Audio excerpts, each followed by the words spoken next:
Okay, now that we've tackled the money, let's talk about something even more exciting. Legal regulations. If you thought buying planes and fueling them was complex, wait until you dive into the world of aviation laws. Think of it like this. Every time your airline's wheels leave the ground, it's not just soaring through the skies, it's navigating a maze of red tape. But don't worry, I'm here to guide you through this maze.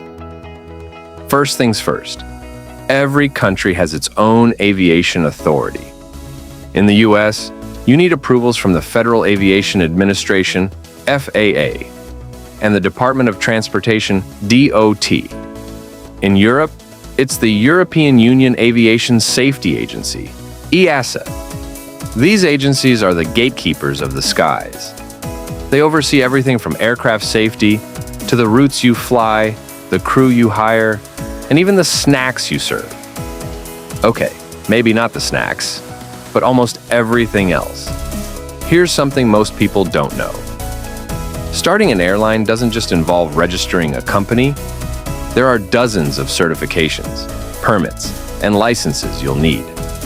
For example, you'll need an Air Operator's Certificate, AOC, to prove your airline is fit to fly. And getting that isn't just a formality. The FAA, or EASA, will perform a rigorous audit of your business plan, finances, safety protocols, and training procedures. They won't just hand out certificates like candy. Now, let's talk about something really intriguing: overflight rights. Did you know that every time your plane flies over a foreign country, even if it doesn't land, you have to pay a fee? This is called overflight rights, and some countries charge airlines thousands of dollars for the privilege of just flying through their airspace.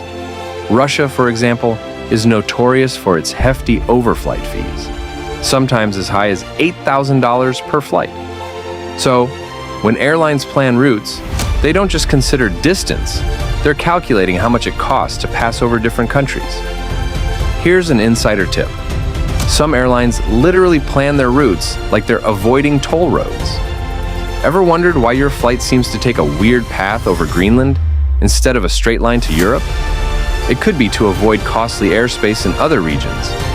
By strategically planning routes to dodge expensive airspace, airlines can save millions of dollars per year. And now, for something even more obscure, the fifth freedom of the air. No, this isn't some secret superhero law. It's an aviation regulation that allows airlines from one country to operate flights between two other countries. Imagine an airline from Singapore operating flights between New York and London. It's a bit of a loophole. But for startup airlines, securing these rights can open up some incredibly profitable routes. This freedom allows airlines to tap into markets they otherwise wouldn't have access to. Not all airlines use it, but those that do can gain a competitive edge by offering unique routes no one else is flying. A smart startup airline could use these rights to break into markets without the fierce competition that exists in traditional routes. And if you think that's the end of the legal maze, think again. There's also bilateral air service agreements, which are treaties between countries that define how many flights can operate between them, what type of aircraft can be used, and even how ticket prices are regulated. If you're flying internationally, you'll need to negotiate these agreements or piggyback off existing ones, so you can secure routes and landing rights at key international airports. But it doesn't stop there. Let's talk about slots. No, not the casino kind. I'm talking about landing and takeoff slots. Major airports like JFK in New York or Heathrow in London are heavily congested. So, airlines need to buy or lease slots to land and take off at specific times. These slots can be more expensive than some of the aircraft in your fleet.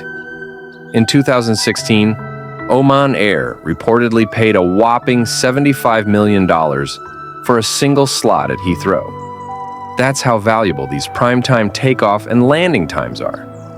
And here's an uncommon fact. Once you have a slot, you can sell it.